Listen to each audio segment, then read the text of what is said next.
Você acha, Cortella, que hoje em dia as pessoas têm tempo para parar para pensar? Você sabe que tempo é uma questão de prioridade. Quando alguém diz que não tem tempo é porque aquilo não é prioritário para ele. Vou te dar um exemplo. Você já viu um infartado que sobrevive não ter tempo? Por exemplo, antes de infartar... Aquela caminhada na pracinha, ele vai ter tempo. Não seja sedentário, não faça isso, não tenha o tempo. Infartou, sobreviveu. Hoje, 5 horas da manhã, já estava andando.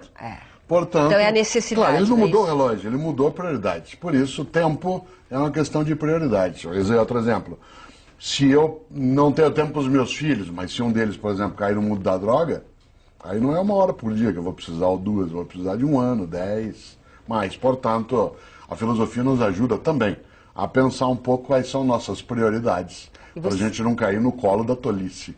Você acha que a filosofia, hoje mais do que nunca, ela é necessária não só na vida pessoal, como no trabalho, como em tudo que a gente faz? É importante, quer dizer, a gente não estuda, nós não estudamos filosofia na escola, né? São poucos que dão. Mas é primordial, né? Mas não é qualquer filosofia, porque, por exemplo, o nazismo também tinha filósofos, né? As ideologias tolas também têm seus filósofos. Não é qualquer filosofia. É uma filosofia que ajude a refletir, que nos impeça de ter um pensamento que seja óbvio, que faça com que a gente saia daquilo que é habitual, que nos provoque, que produza em nós, como eu dizia, espanto. Aristóteles, que é um grande filósofo, né, grego de 2.500 anos atrás, ele falava em algo que é admiração, admirar. A palavra admirar significa mirar a distância. É quando eu paro e dou uma olhada. Por isso, talvez um dos lemas da filosofia é aquele da estrada de ferro antiga, que você, porque é jovem, não pegou, mas era assim, pare, olhe, escute. Pare, olhe, escute. Não é só a filosofia que faz isso.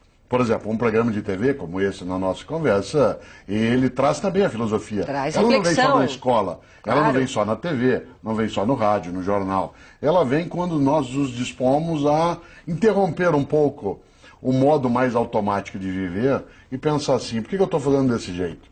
Minha conduta, aquilo que eu tenho como comportamento, será que é o correto?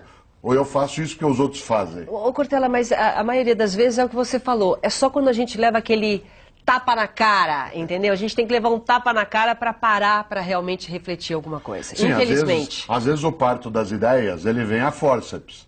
Você sabe que o uso do fórceps, ele tem um nível, às vezes, de agressividade. Mas ele precisa ser feito, né? E, de maneira geral, alguns sustos que tomamos no dia a dia, né, nos fazem mexer. Os árabes têm um ditado que eu acho especial. Eles dizem, homens são como tapetes. Às vezes tem que ser sacudidos. Um tapete você tem que sacudir de vez em quando, porque senão ele vai acumulando, adensando poeira. E nós fazemos isso também. Como nós vivemos hoje numa vida que é muito apressada, nós não temos uma vida veloz, a gente tem uma vida apressada. Nós não temos tempo. A gente já pergunta quanto tempo falta, né? Não é que horas são.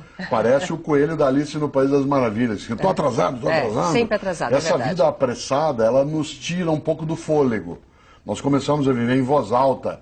E isso acaba fazendo com que nossa distração em relação a algumas coisas ela seja muito marcante. A gente se distrai em relação às outras pessoas, não presta atenção no outro, começa a olhar só em mim, começa a não prestar atenção no meio ambiente, começa a viver uma coisa perigosíssima, que é cada um por si, Deus por todos. Que é, e como você lembra, claro, Mahatma Gandhi disse um dia, olho por olho, uma hora acabamos todos cegos.